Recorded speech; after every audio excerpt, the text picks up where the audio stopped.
save your password on Civic here. Web It doesn't work. saves It's already open. it saves it in the cloud, and then you can always look it up. Yep. But if it's not in here, Then what? So, okay, you don't have an iCompass one or a Civic? If you want, I can. it doesn't say, I looked up my It compass. might be under Town of Rye Doc. Testing, mic 1.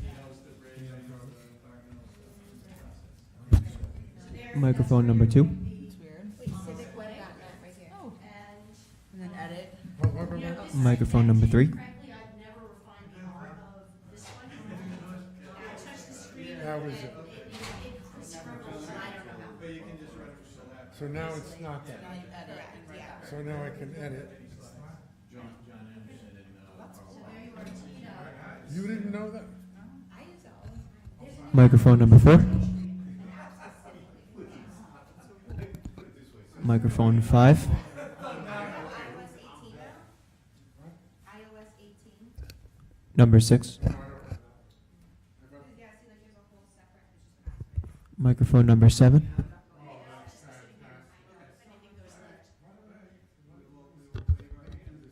Number 8.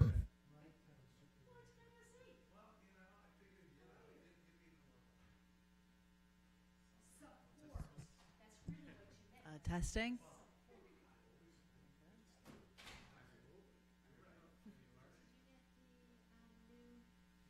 Yes, sign's just the two. Podium. Testing.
Okay, it's on. Welcome, everybody, to the Rye Town Council meeting of September 19th, 2024. Please rise and join me for the Pledge of Allegiance.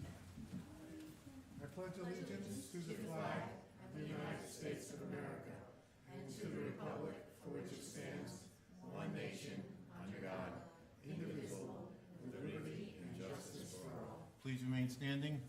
Heavenly Father, bless this assemblage. Grant us the wisdom to make every decision fair-minded in the best interests for all its residents. Amen.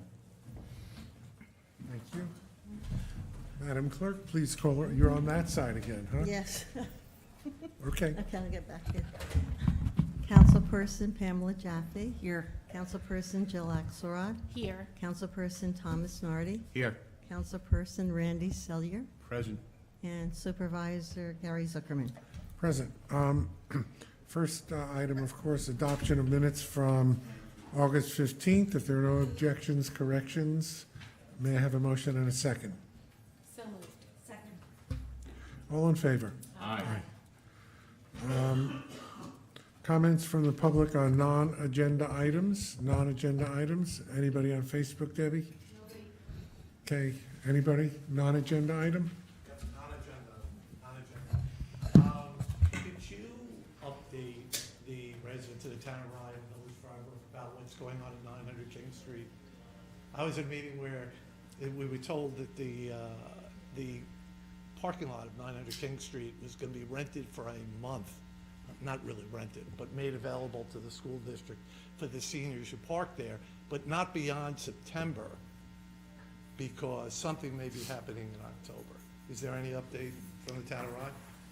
Town of Rye has nothing to do with 900 You're a King taxing Street, authority there, so. other than working with the municipalities on the taxing issues. So you have no We knowledge have- of anything? We have no knowledge of Okay. anything whatsoever. Fair enough, thank you. Thanks, Rick. We're going to have a presentation on the Otter Creek Bridge, but Councilman Nardi has to leave early today, so we're going to do the resolutions first and then circle back to the presentation. First resolution is approving the appointment of administrative judge for the Town of Rye Justice Court. I don't know if it's publicly known, but our administrative judge, Anthony Provenzano, has resigned because of a conflict with another position that he's taking. He is remaining as a justice of the town court, but he's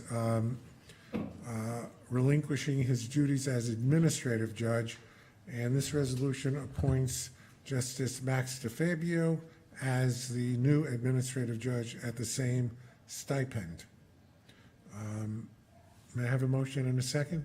I'll make a motion. I'll second. Are there any questions? Comments? If none, Hope, please call the roll. Councilperson Jaffe. Yes. Councilperson Axelrod. Yes. Councilperson Nardi. Yes. Councilperson Selyer. Yes. And Supervisor Zuckerman. Yes. Next resolution is approving a contract for Town Administrator Deborah Reisner. The agreement is appended to the resolution. As everybody knows, Debbie has been serving as Town Administrator now for a number of years, since we passed a local law approving that position.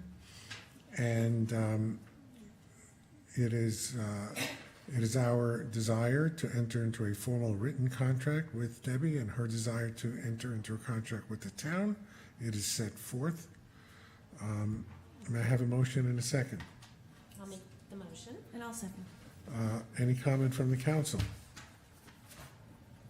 Debbie, we appreciate all the very hard work that you do on behalf of us as council people and everybody who lives in the town of Rye. We really appreciate everything that we do. We feel very lucky to have you, and we'll gladly continue to do so. Thank you very much. Anybody else? Thank you for your commitment to the town and the people of the town. You do so much. I don't think people do realize quite the extent of what you and your team do. So just know that your council really appreciates you, and we do spread that appreciation amongst everyone in the community. Thank you for being the glue that holds us together.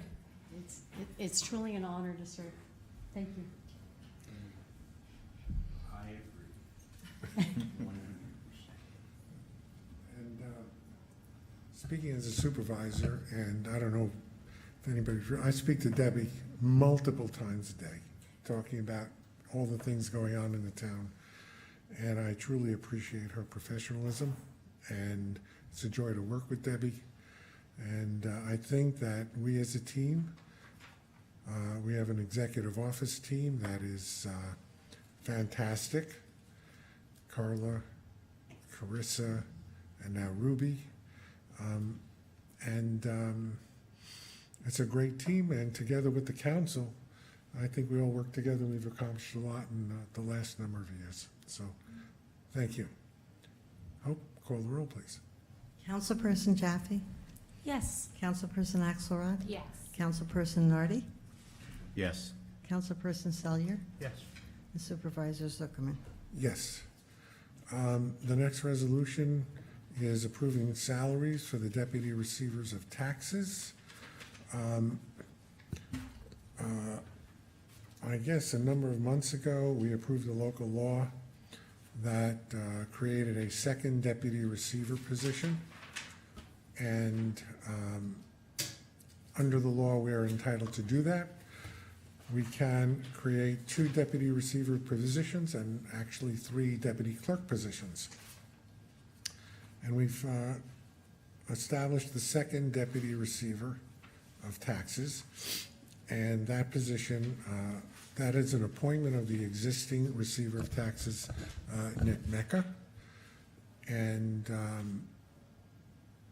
Nick has appointed Carla Puglisi, who I aforementioned works in the supervisor's office now and is our chief bookkeeper. And Carla will be taking over the position of deputy receiver in addition to Antonio Ramos. And the salaries for both deputy receivers are equalized in this resolution at $71,000 per year, effective immediately. Carla, it's actually a very small increase for Antonio and is an approximately the same amount that Carla is currently receiving. Am I correct, Debbie, with that? Correct. Okay. So, we had a motion and a second, correct? No, we didn't. Just my explanation. Okay. Motion and a second, please. So moved. I'll second. Any further discussion? Hearing none. Hope, please call the roll. Councilperson Jaffe? Yeah. Councilperson Axelrod? Yes. Councilperson Nardi? Yes. Councilperson Selyer? Yes. Supervisor Zuckerman? Yes. Resolution granting permission to soul riders to tie the park pink. On October 1st, 2024. As many of you know, we have done this for several years. Soul Riders is an organization that deals with cancer survivors, and they do a lot of good work throughout the town of Rye and the city of Rye, and this is one of their fundraisers. I personally each year buy a ribbon to put on my property, and I advocate strongly for this group. They're a wonderful group of people who do a lot of good in the town and city.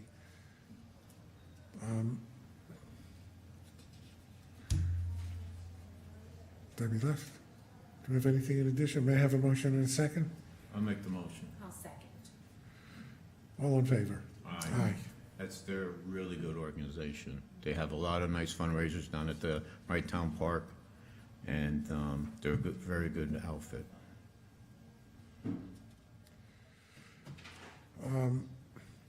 The next item, the next 4 items are tax cert matters. Who's going to handle them? Charlie? Jeff? I will give it my best shot because I'm struggling with Jeff has COVID.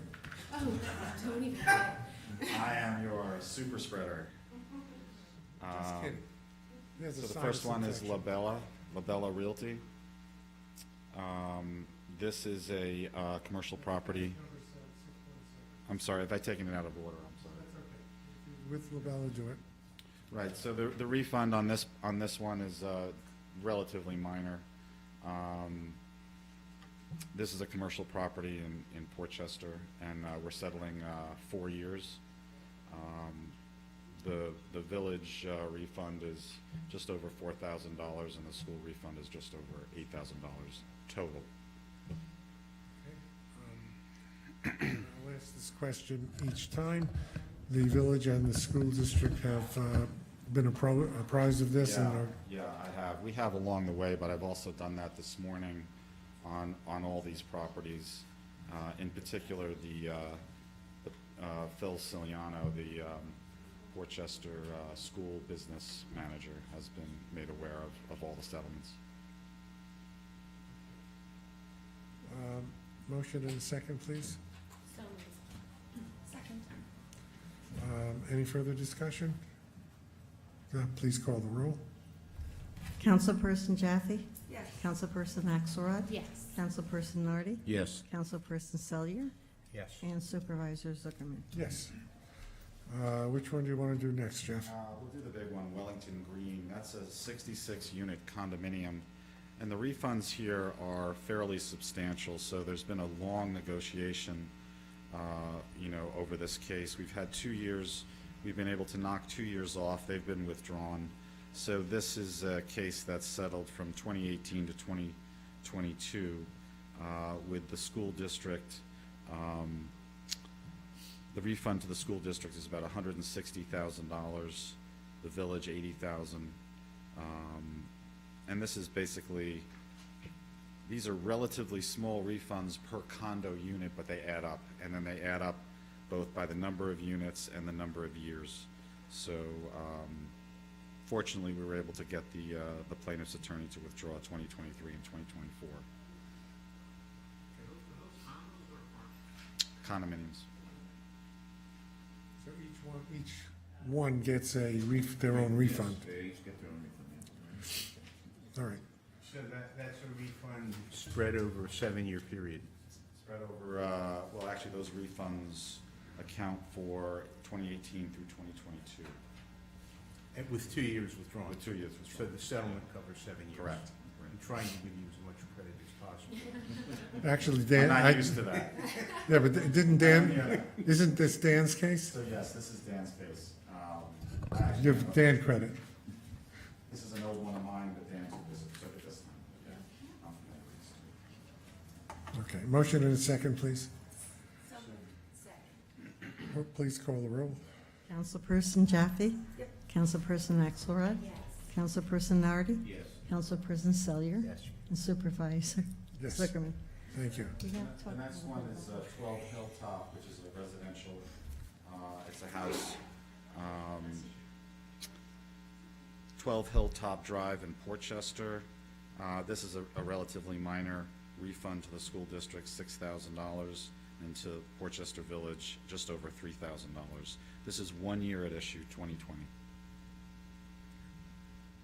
Motion and a second, please. I'll make the motion. I'll second. If there's no discussion, please call the roll. Councilperson Jaffe? Yes. Councilperson Axelrod? Yes. Councilperson Nardi? Yes. Councilperson Selyer? Yes. And Supervisor Zuckerman? Yes. Washington Park Plaza, this was my case. We got 2 years withdrawn out of a total of 3, so basically we're settling 2020. The school district, this is in the village of Portchester, the school district's refund is just over $30,000, and the village is just over $12,000. And this is at 251 South Ridge Street, which is a strip mall. Now, that Washington Park Plaza is the shopping center where Acme is.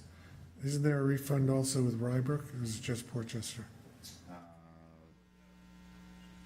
Yeah, I guess, is that on this paper? The Rybrook, oh, yeah. Oh, about just over $7,000. And Chris Bradbury's been notified this morning about that.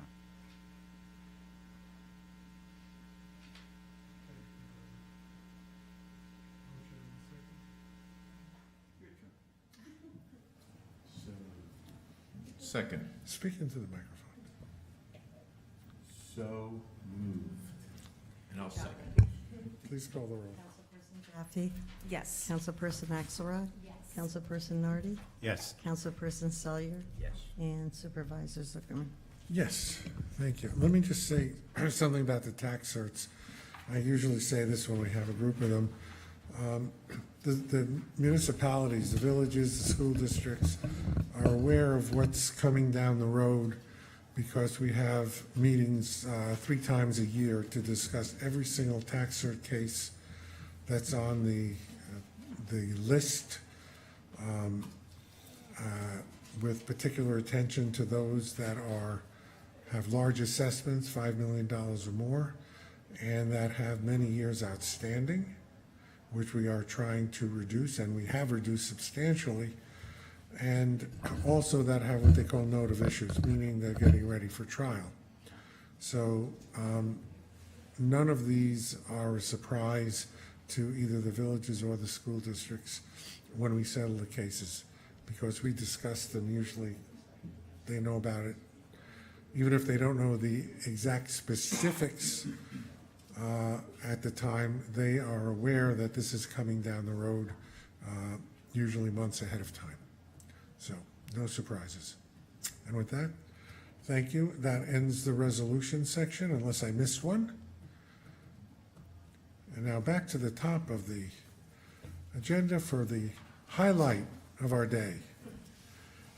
I'd just like to thank you guys for being patient, and let us go through.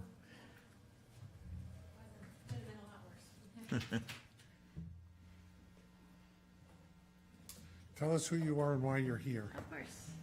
That's my first few sentences. I love a microphone, so, okay, great. Oh, we have to go back.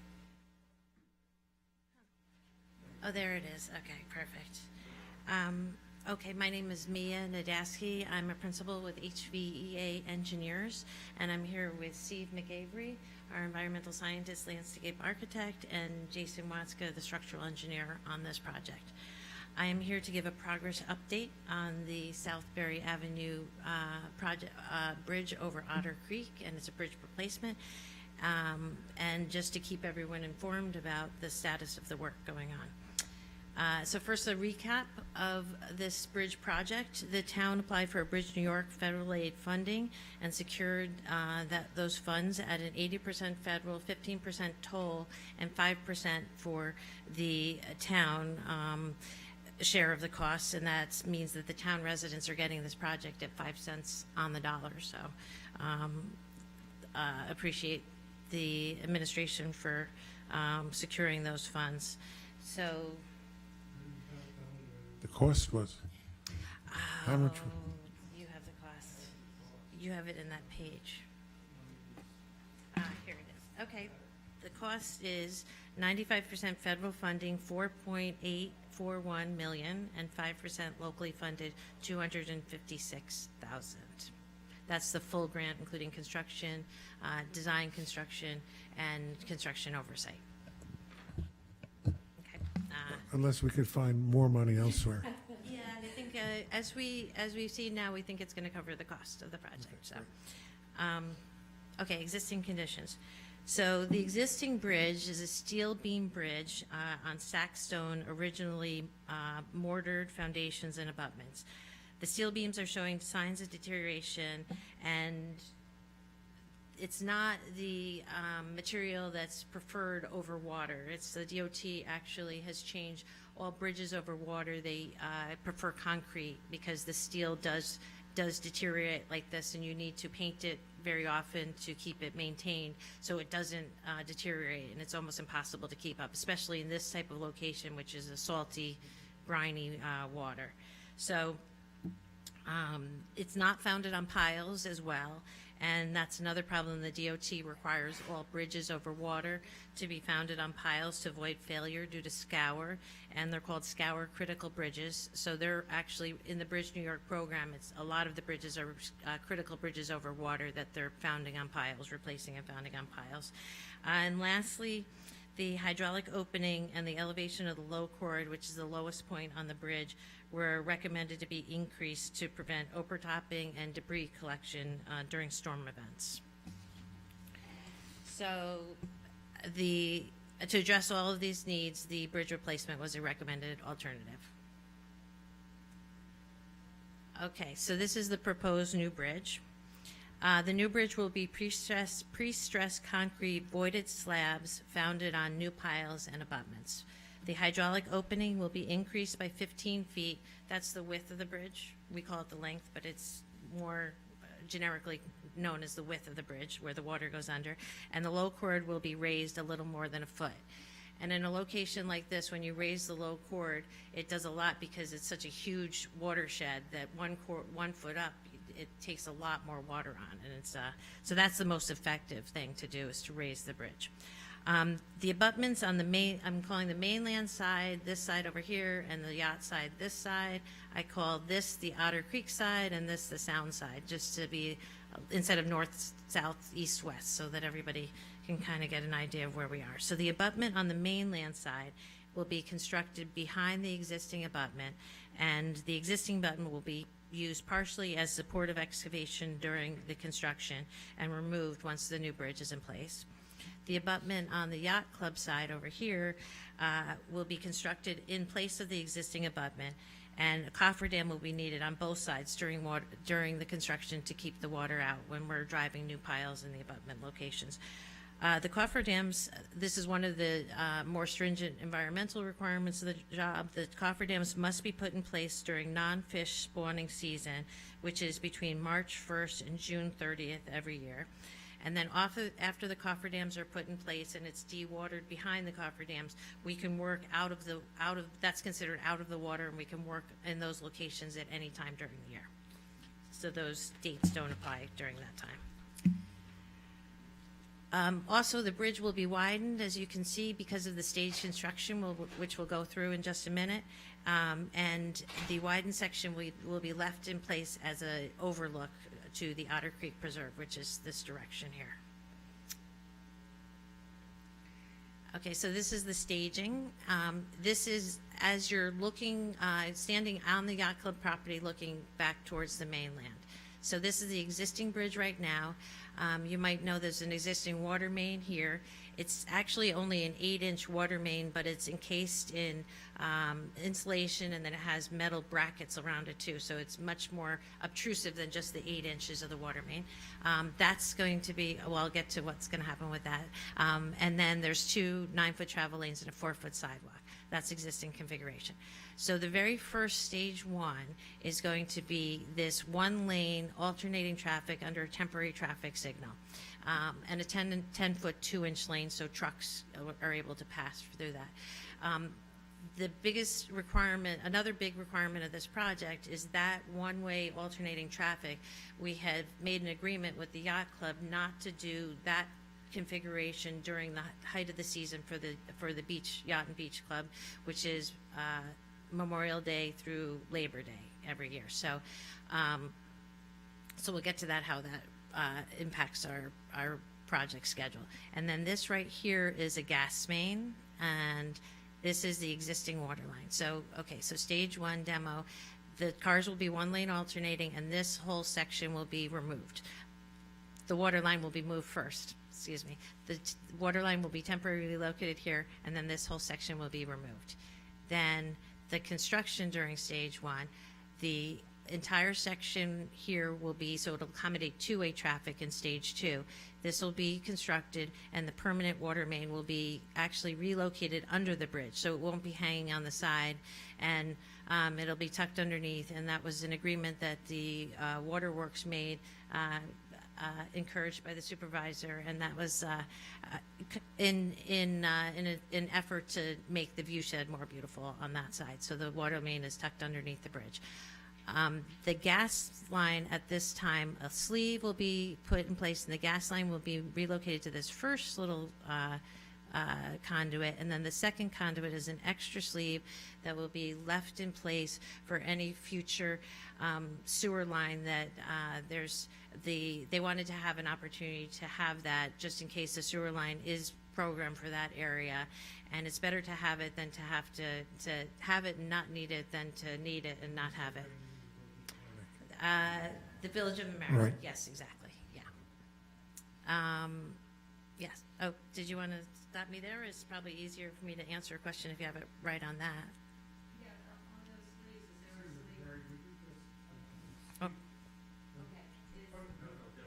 Go I up to can the repeat it podium if and you want. state your name and address, please.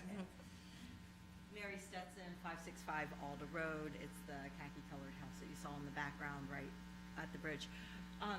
With these extra sleeves, do you have an extra sleeve to put the wiring, the electric lines, underground cable lines to eliminate overhead wires in the future? We do have additional conduits that we put in place. No one has claimed them yet, but in the same reason why if you want to, you'd rather have them there, not use them than want them and not have them there. So you'll see that under the sidewalk does have additional conduits, yeah. No one has, Con Ed has not contacted us to say that they want to do that work, but they will be there, so. Okay, so then that stage one is complete, that construction is complete, and then the traffic moves onto this side, and then for this time period and for the rest of the project, there'll be 2 lanes in either direction, 1 lane in either direction, 2 lanes total. So that'll be stage 2. The cars will be over here, and then all of this will be demolished, and then the stage 2 construction will be in these, the piles and the abutments are built, plus the voided slabs are put in place. And then there's a closure port between the 2 sections of the bridge right there. Then stage 3, the cars are moved back over to the new bridge, and then Jersey barrier is put in place, because then we're gonna construct this sidewalk here, which is the overlook, and that's right here. It shows 9 foot 3 inches, and these are those extra sleeves that we're gonna be putting in place. And this is the final proposed configuration of the bridge with 2 12-foot travel lanes and then the 9 foot 3 inch sidewalk on the Otter Creek Preserve side. So the utility relocations. So the existing overhead lines are in conflict with us, the construction and the future proposed bridge, because that's the side that we're doing all the widening on. So they're right overhead of that. So before the project starts, after we have acquired the right-of-way, but before the project starts, Con Ed will be relocating the overhead lines permanently to the sound side of the bridge. And that's that work there. In anticipation of that, and those will permanently be staying on the sound side, not on the Otter Creek Preserve side. The existing Con Ed gas line, I think I covered that. It's embedded in the bridge deck, and it'll be relocated into the new bridge, and we believe it'll stay in the new location. We are still having discussions with Con Ed whether they want to move it back, but we don't believe they'll want to. Once they have it moved to the new location, they'll probably just leave it in that location. And then the existing joint waterworks, we also covered that pretty clearly, temporarily located to the sound side and then installed underneath the new bridge. I hear some muttering. Yeah, do you want to ask a question? Sure. Dana Stetson, Mary's husband, that's what I describe myself as. Can you go back to the plan, the overlay plan? There we go. Here we go. So, looking at this here, I thought this was one of the telephone poles, no? Not the permanent, no. That's actually, that's a piece of guide rail. That's the guide rail. Yeah. Connotation. So Yeah. that's news to us, that that's moving over. Mhm. We are not in favor of that at all, because that was never presented to us or never discussed before. And I'm not sure why, given the layout, that's necessary. So the existing overhead run just about right here over top of the sidewalk. And so because we're doing all of our widening on this side, prior to the project beginning, they're getting relocated to, they're going to go from here, move across the street to right about here, and then the last pole is going to be here and continue there. That's very, negative for us, right? Given the situation that we have, I don't see why that is so necessary. We object to relocating the electric lines in that position from where they were. I don't see that, personally, I don't see that as a major requirement of this design. I can see it might be convenient for Con Ed, but it's a big negative for us. Well, no, it's not convenient for Con Ed, it's for our project. Okay, We've well, requested, so I can, convenient to you, right? but I can explain to why that is. For the project, we took all land trust property. We didn't take any of the other owners, so it's all land trust. So because we're doing all the construction on this side, the crane is going to be located right about in this location. And because when the crane picks the beams up and puts them in place, that's how they put them in place. And so that utility has to be out of the way of the crane swinging the pieces in place. I can see the temporary basis has to be out of the way, but could be relocated back, that would be my request. We can talk to Con Ed. I mean, they are going to have it relocated there, and there's no, if we did bring it back over to the sidewalk with the overlook where the sidewalk is, they would have to bring it well outside of the existing right-of-way, and that's something they would have to get easements for and redo. So to have it permanently located there, that's on the right-of-way of the Village of Mamaroneck, right? This is all Village of Mamaroneck property, or Town of Rye property. What we're taking for the property, the fee acquisitions are Town of Rye property. No. You're taking land trust property, The fees, right. Any other property, no. there's no village, that's what I'm trying to get at. The property taking is from the Westchester Land Trust, Correct. not the Village of Mamaroneck. Correct. It's from the land trust, and the final owner is going to be The Town of Rye. Town of Rye. That's what I was getting. But I still don't see a good reason why the pole cannot be relocated pretty much back to where it was. Well, it couldn't Yeah, go which location? exactly back where it was, Well, I mean, because this, roughly back to where it was. right, it couldn't go exactly where it's back to, we'd have to go out to here. Well, why is that? Why couldn't it Excuse go- me, 'Cause excuse you me, can't go- excuse me. Yeah, Why couldn't it go in this area? Mr. Stetson? Yeah. Mr. Okay, we're not here to argue about this project right now. If there's a concern that you have, I would suggest that you contact HVEA and discuss it privately rather than in this forum. We're here for a presentation. Your Being an concerns, adjacent no, I just want to say, concerns are valid, but there's no room to argue about that at this point. Okay, I think that's a private conversation that you and the engineers can have and explain each point of view and see what could be resolved. Sure, Supervisor Zuckerman, I don't think we're arguing here, I think we're just discussing the possibilities. Yes, And I'm I thought fine that with was it. the purpose of this meeting, was to get feedback from homeowners. We are, and you are giving feedback, and this board appreciates it. But I don't think we're going to resolve it Oh, I'm not tonight. expecting a result today. Yeah, but- you've made your concerns, and they're valid, and they're indeed valid concerns that need further discussion. Thank you. You're welcome. So, let's see where I was. Forecast timeline, okay, so, we have a much more detailed timeline, and I can leave that here for people to, review of what has happened on the project so far, but we currently are here in the end of September, early October. The final design report, we have one more hurdle with DOT, signing off on the Section 106. Because it's a federal aid project, we have to go through NEPA and SECRA, so both of those things require, it's a pass-through through the state, so they have approval authorities. Once we are granted the concurrence with the environmental, the town will grant design approval, and that allows the project to move into detailed design and the right-of-way acquisition phase. And like I said, the right-of-way acquisition is all land trust property. We have temporary easements, and then we have fee acquisitions for the project. And as soon as we get design approval, we can't actually have closings until we have design approval and have approval to go on to right-of-way. So as soon as that happens, we'll go on to the right-of-way phase. And at that time is when Con Ed will have the acquisition, the property, to move those lines for the construction of the project. We'll leave it at that at this time. And then October through January, we're gonna finish our detailed designs and bid documents, complete those acquisitions and do the closings on the property, as well as secure all the environmental permits for the project. We anticipate advertising for bids January or February 2025. It's usually a 4 to 5 week ad, and then we get the bids in, and then we have about a month where we review the bids and we award the project to the lowest responsible bidder. We do have this requirement, like I said, that 2 lanes have to remain open during Memorial Day to Labor Day.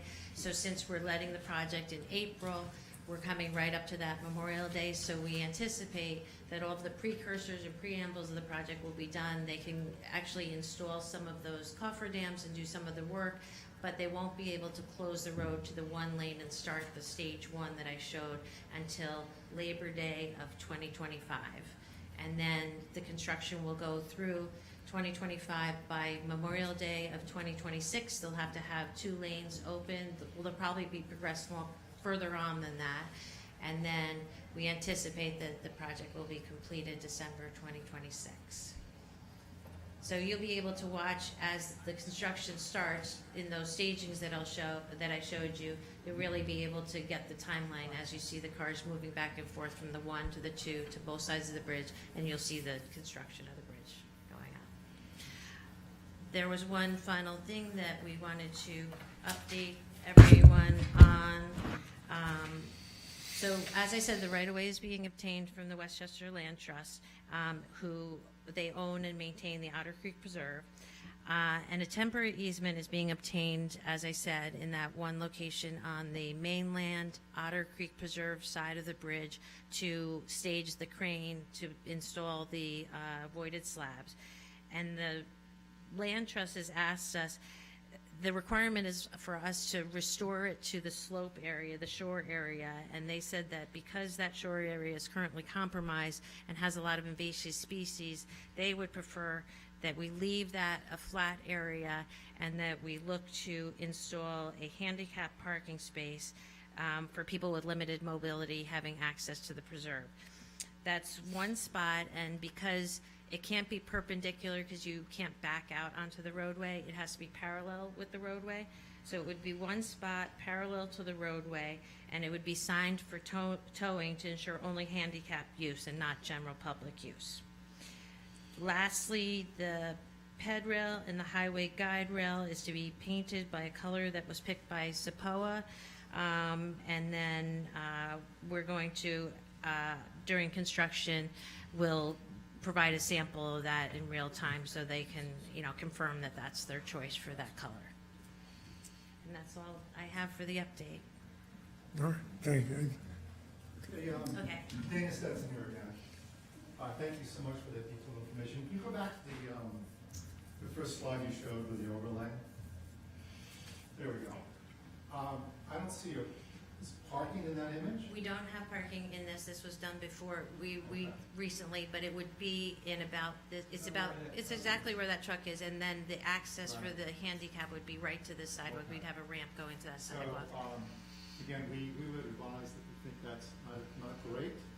We've enjoyed a beautiful view of Otter Creek, living here 30 years, and understand the Land Trust is interested in that. We've communicated with them a little bit, and they've actually indicated us, one of the reasons for that was so their staff could park there. Now, if you label it handicap, no one can park there. Right. And as a practical matter, there's really not too much of an opportunity for any handicap usage of this whole area. The entire Otter Creek Preserve is not handicap accessible.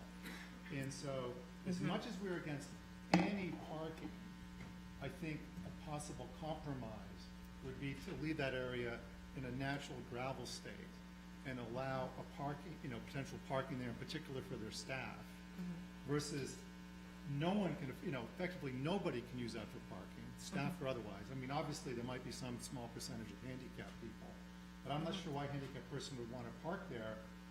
Well, it does go right to the sidewalk, but understanding what you're saying, it will be Land Trust property when we finish our project. So we could, we have been in discussions with them, and this is really between the town of Rye and the Land Trust in the closing documents. We could leave it as a flat area that they would future develop on their own, and then they would be develop it on their own in the future. We wouldn't do it as part of this project. They have the right to do that. Exactly. I'm just saying, I don't think as a part of this bridge project, we need to invest effort in a That's, okay, well, that's something that the town should, I think that's something also that could be discussed, because if you have a parking spot there, that parking spot is available for both handicap and non-handicapped people. So reserving it as a handicap spot makes it non-accessible. As Mr. Stetson says, it's non-accessible to other people who might want to access the land trust, including land trust personnel. So I think that's an item that should be discussed. The town of Rye has done many projects. In fact, one of our goals is to make every aspect of the town accessible to all. So we are normally very, very open to things such as accessible spots. But in this case, I think Mr. Stetson may have a proper point as to why this particular spot should be accessible, because if it was not marked as accessible, a handicapped person could access it anyway. So, I think this is something that we could talk to the land trust about. And that's part of, absolutely, and that's between the town and the land trust as you're doing those closing documents. You would detail that in the closing documents of what we would be required to put there.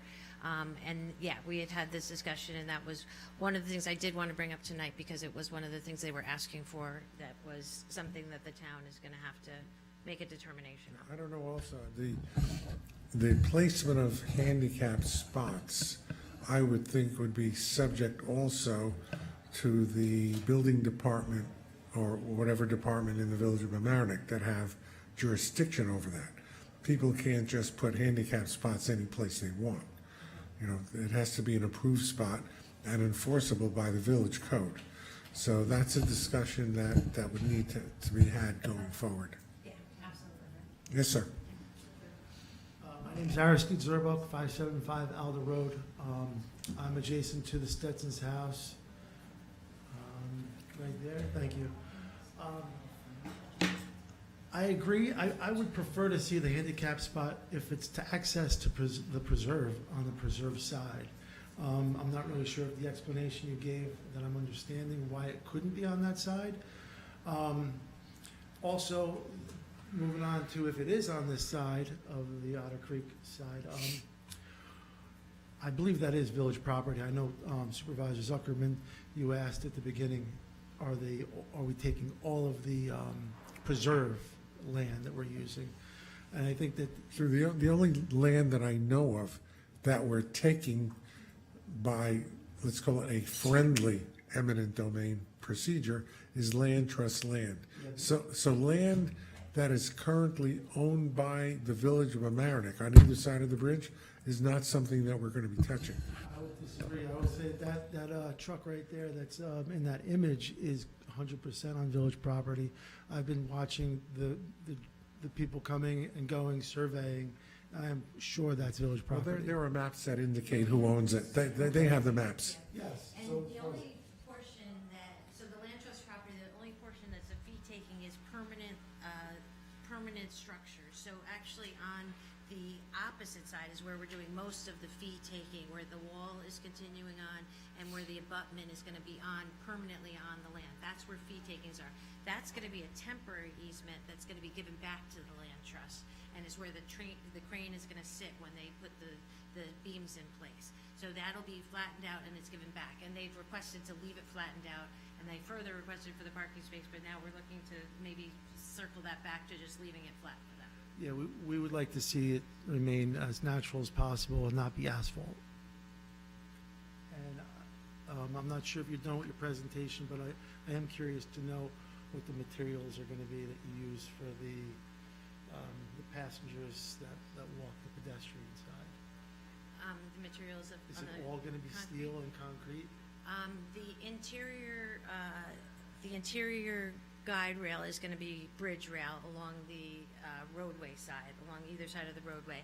And then on the overlook side, on the side of the sidewalk, we're doing pedestrian fencing. That's consistent with bike path fencing. Because my concern is that since day one, when we started finding out that this bridge was going to have to be repaired, replaced, I wanted to be involved, and our neighborhood to be involved. This is one of the most beautiful spots in Westchester County, right there. And if we have a bridge that's completely hideous, in my opinion, as well as many others.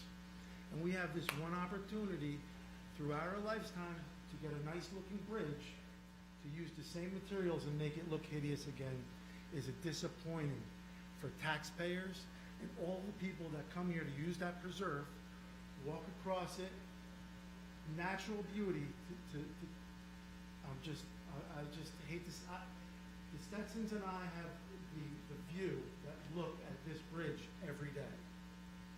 Okay? We've moved here. The bridge is very near and dear to my heart.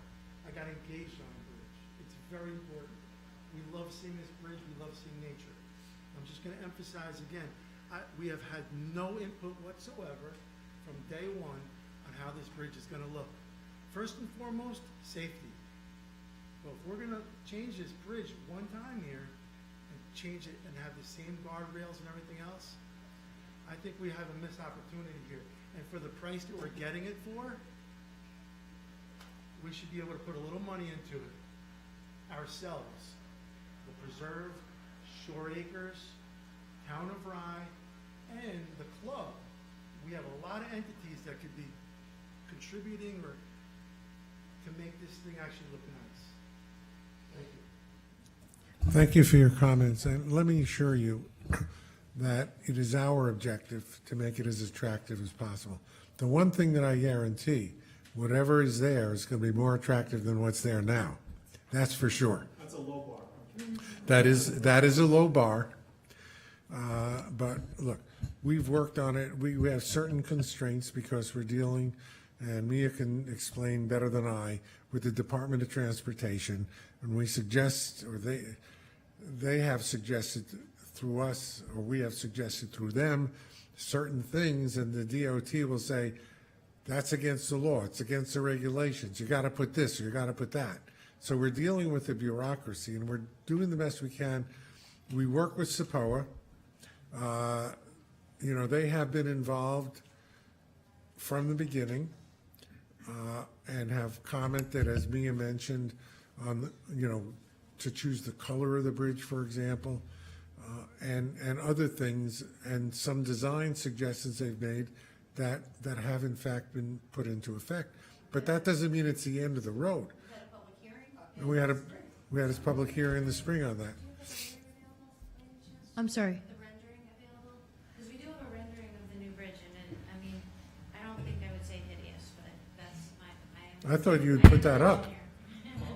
If the picture is there, I mean, it kind of shows, anyway, it's a matter of opinion that it should not be argued.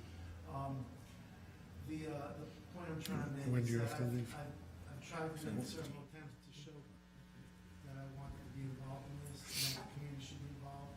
What we said at the beginning of the presentation is that we're getting this for 5 cents on the dollar. Why can't we spend some money? And there are beautiful bridges all around. Well, we've been involved in other bridges. The town of Rye partnered with the Village of Amerenik to do the Hillside Avenue Bridge, and that won an award. That's our company as well. That's their, And Waverly Ave as well. yeah.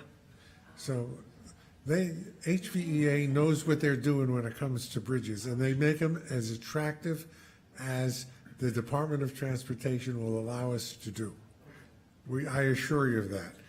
When you look at the things that the town of Rye has done, it's always done at the highest level. Look at this building, for example, from what it was before. We try to do things first class for the residents of the town, and this bridge is no exception. Believe me, we want it to be as attractive as possible. For, not only for you, but for all the residents who cross it. Do you have a copy, Debbie? Yeah, here's the, I found one. I'm sorry about the spring. I know we had a meeting that was called, and it was actually the neighborhood of Shore Acres was invited to at the Shore Acres Club. And there was a lot of input from the community. So yeah, we are interested in seeing the rendering.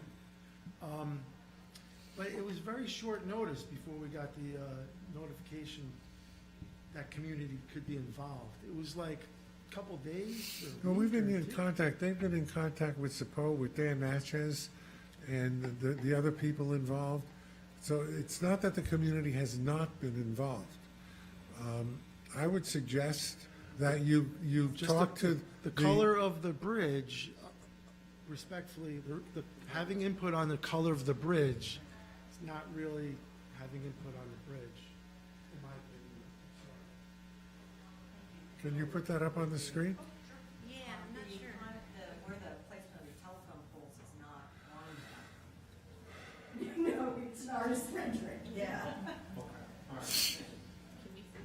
Well, thanks for giving us that. We appreciate it. I can convert it onto a jump drive and get it on. It'll take me a minute.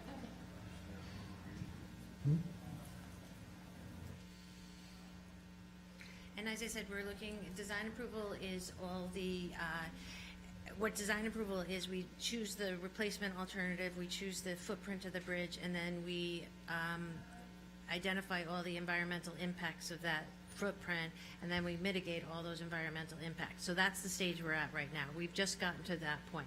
Detailed design is still happening on the bridge. I'd like to ask one more.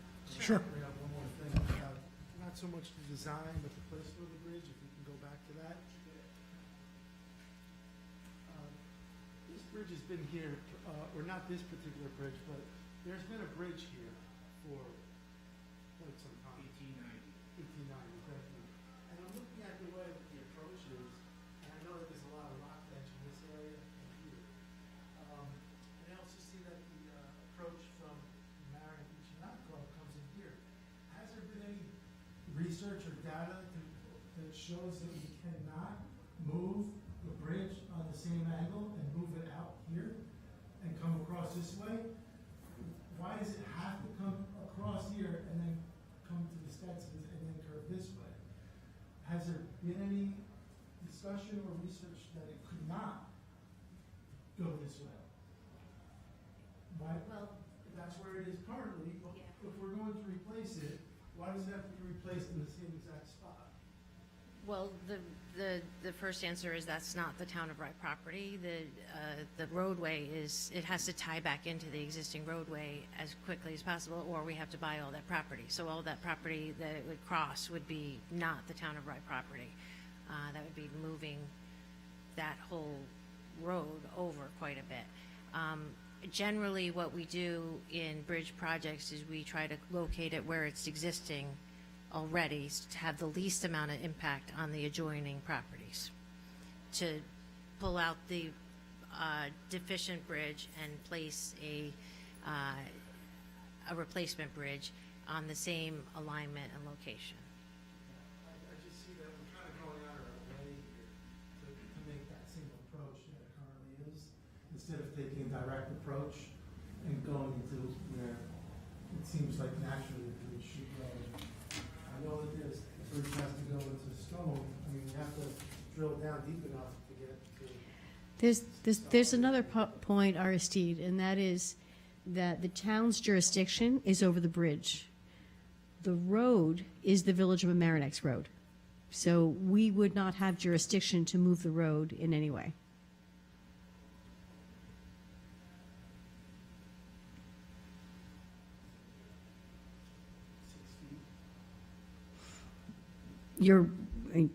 That would be entirely the jurisdiction of the Village of Amereneck. And possibly not covered by the federal aid, because the federal aid is a bridge replacement project, not a roadway realignment project. Unless there was something significant about why it can't go back in the location it's at, where we'd have to, there would be some overarching reason. The last thing I just wanted to ask was what the orange line is, it's over the Stetson's driveway, and then our curb cut. Tying into their driveway. That's just resurfacing the driveway.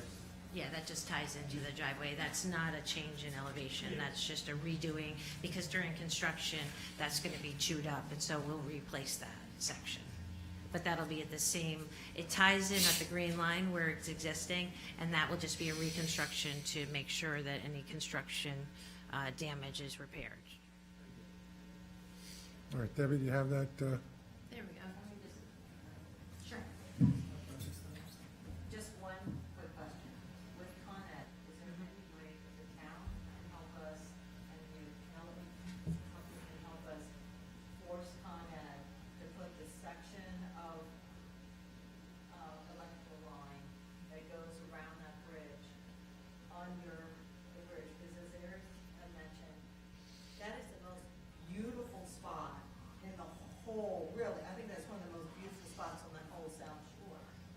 and to have those big telephone poles hanging out over the other side, it's gonna be unsightly. When you have a conduit, they could put at least that section of electric line through the bridge conduit, and then bring in a pole poles on the other side's got it.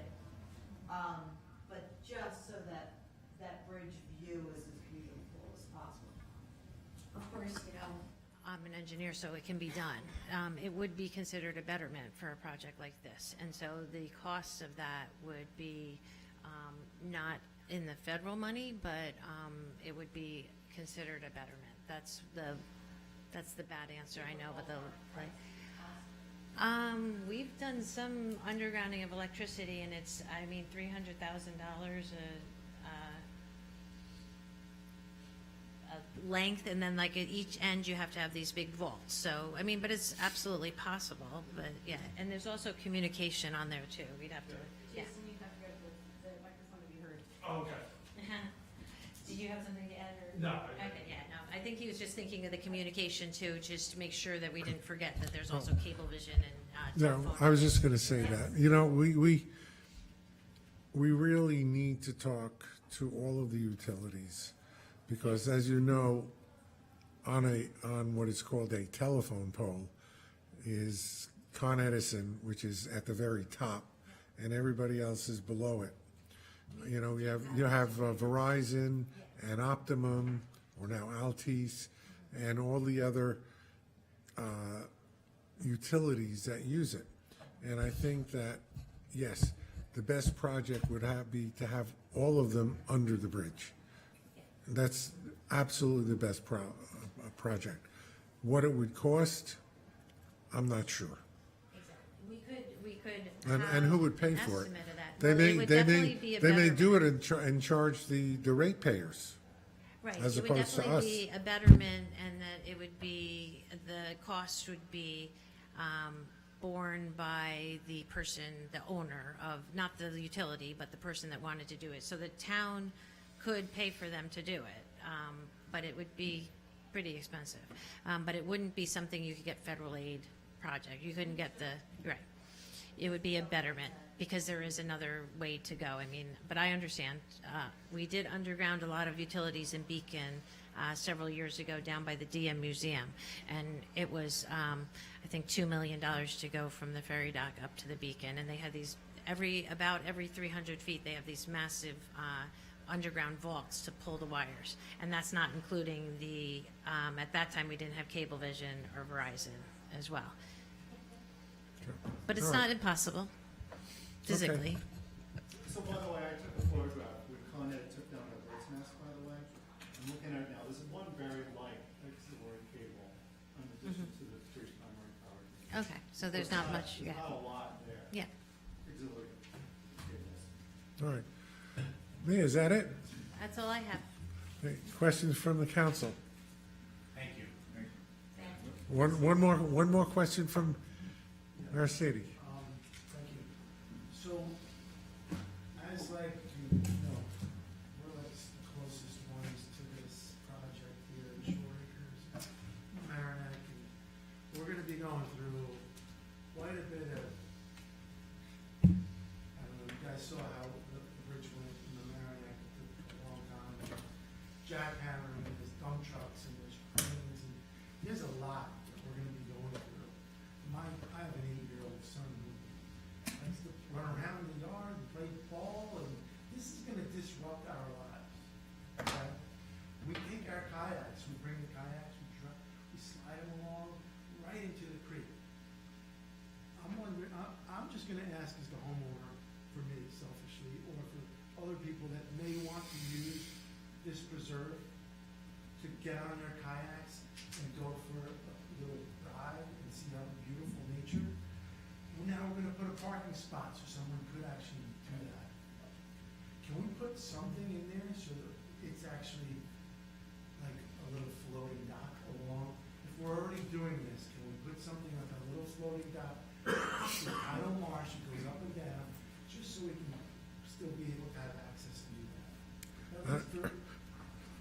It probably could be done, but not as part of this project. Because the project is designed to replace a bridge. And now we're adding handicap, now we're adding the spot. Well, we're talking, TBD, to be determined, I think, with the spot. I Can we think do with the it- spot, we've gotten to that there's gonna be a flat area that the preserve is, we're gonna have discussions with them about that. yeah, in fact, it could be determined that if this area becomes a flat area, instead of being asphalt, it could be, the porous pavement. Right. Or some other environmentally sound material that is much more attractive and yet will serve the purpose of being a level area that people with certain disabilities could use. That'll all be, we'll make sure, we'll look into that, and thank you for raising the At the end question. of the project, it will be land preserve property. Again, that's a temporary easement that goes back to their ownership at the end of the project. Where that green line was in that will not be town of Rye property. That won't be under the control of the contract. It will just be left. And so that would be something, the preserve is, I think that they are open to constituents' input. The amount of property that will be transferred to the town of Rye is only not even a couple of hundred square feet. I mean, the estimated cost is what, $1,250, something like that? We're putting Yeah, permanent. very, very small, Yeah. very small. Everything else will be returned to the owners after the construction is complete.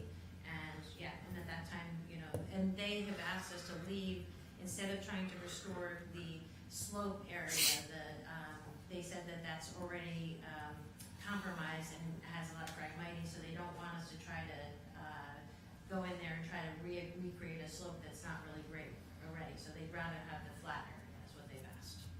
All right. Yeah, thank you very much, Steve. Everybody? So, tell me. Jason. Jason, right. Jason, thank you. Steve is doing all the environmental permitting, so, heaviest lifting. Yeah, I know. We know about environmental permitting, yes. Thank you very much. You could stay for the rest of the meeting, but it's, The HPDA team, we meet with them at least every month and move the project along. We also have a timeline up on our website that people can follow along. And I want to thank all three members of your team for making the drive down here and It's a helping long us way. keep the community informed. I live right somewhere, so it's not long for me. For them, it's longer. But yeah, thank you for coming. thank you very much for coming. Thank you for the presentation. Not to be rude, but I'm going to be. You're heading perfect out. timing. Perfect timing. All right. Councilman Nardi will now depart for other appointments. Enjoy. Thank you. Okay, Are we moving on? Should I take the illustration down? yes. Okay.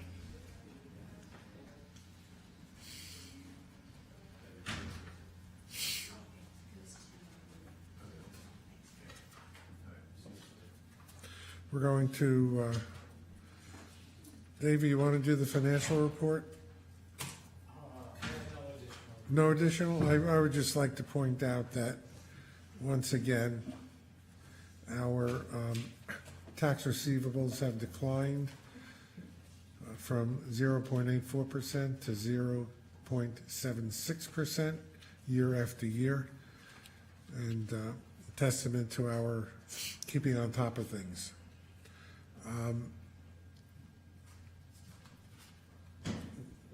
Before we get to the receiver, town attorney, do you have an additional report? Well, I'm looking down at it, and he disappeared? He said no. Couldn't take anymore. Well, I'll just report for him. We have a list on the financial report of in-rem receivables, and our town attorney will begin shortly the in-rem petitions on 7 properties, all of which are in the village of Portchester. And we will shortly be publishing a list of current liens that are 1 year old, not yet subject to in-rem, but are have their property liens scheduled against the county clerk's office. Town clerk, your report is submitted. Anything to add? Yes, I'd like to add something. October 13th, Sunday, we are having the Columbus Day Parade, and we're asking the public to join and come and see a lot of the wonderful displays that we're having. All the schools are participating, the children are excited about this, a lot of talent, a lot of good groups, a lot of good bands. And you're all invited to march. Thank you.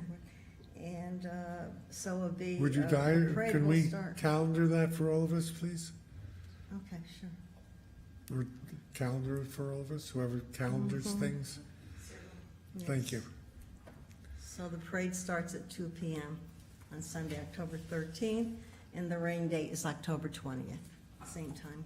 Same place, the corner of Hawthorne and Westchester Avenue, and they march down to Westchester Avenue, the bottom of Westchester Avenue, and then they're having festivities down there as well. So, Okay, great. looks like a good day. Thank you. Thank you, Hope.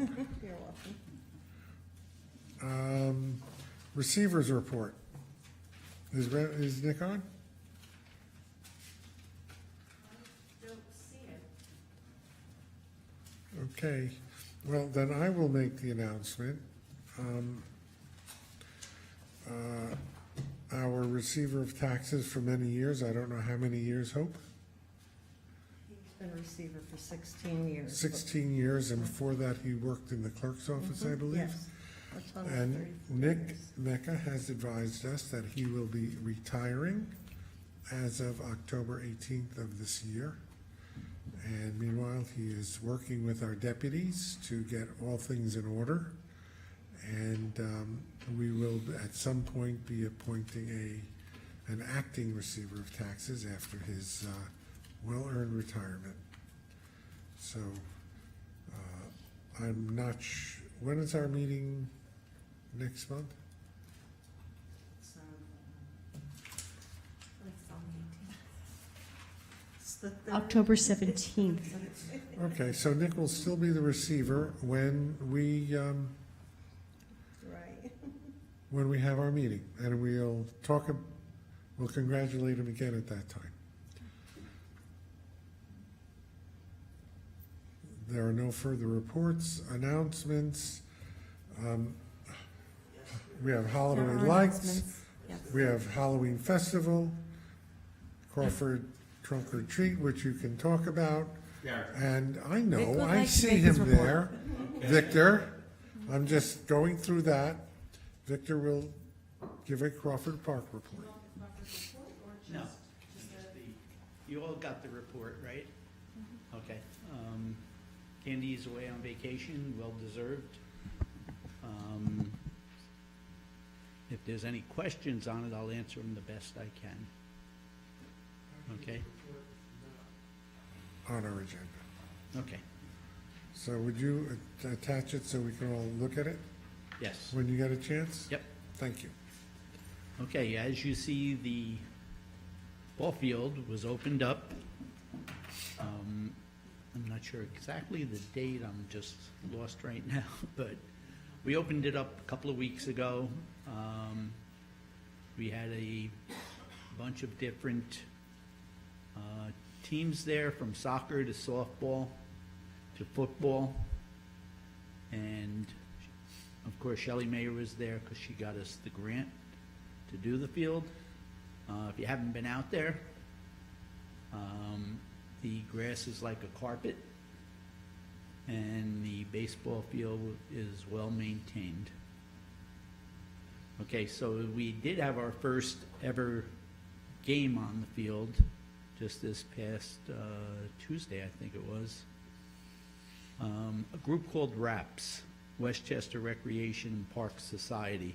What that is it's the supervisors and leaders of all the recreation and parks offices throughout Westchester, your villages, your cities, your towns.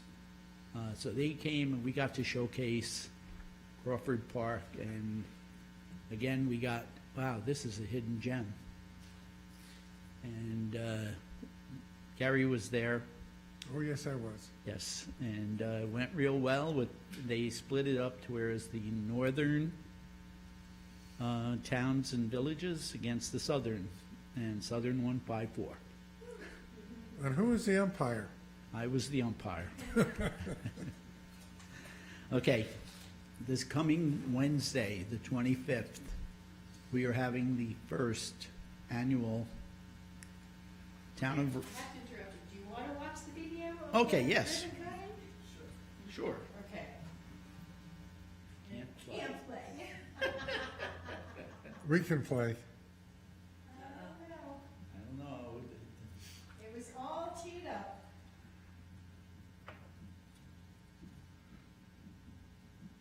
Oh, well. We'll work on that. Don't know. It was fun. It was written for. The actual ribbon cutting. Yeah, of course. Oh, maybe this one. Try that one. Nope. Wow. Yeah, it's possible that when we took the jump drive out that we had to. Yes, we definitely need help.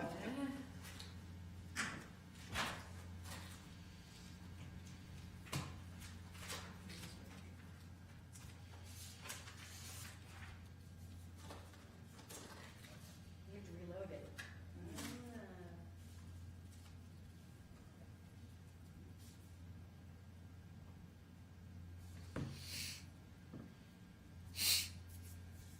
Calling on Ruby.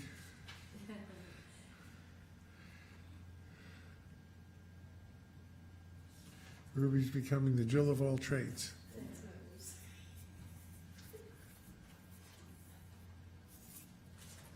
What's that?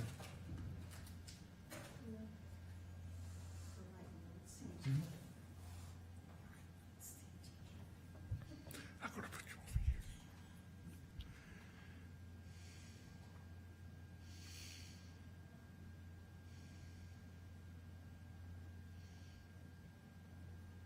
Not coming, huh? Okay. Can we pull up our, the poster for the cross country?